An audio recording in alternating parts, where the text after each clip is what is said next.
Good morning children. In previous class we have learnt we get milk, meat, eggs, etc. from animals.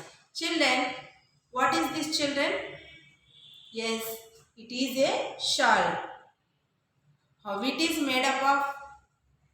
Yes, it is made up of with wool. Children, can you tell me what is this cloth?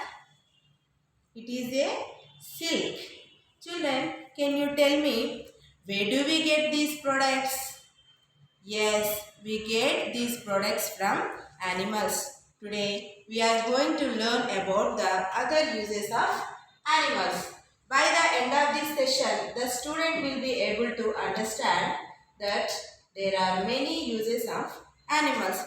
Now, can you tell me children, we get wool from sheep and silk from silkworm.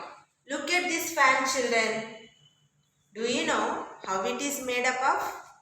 Yes, the fan made up of with the fallen feathers of peacock.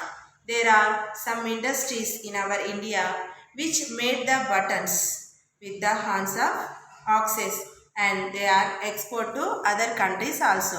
Children, observe this picture. What are these? These are the shells.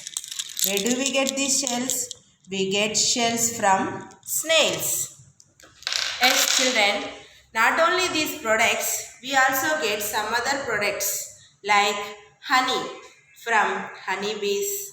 And these are the pearls. Observe these children. These are the pearls.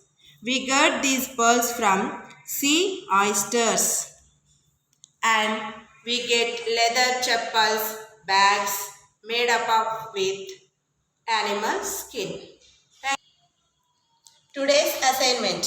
What type of animal products used in your home for all purposes? List out them.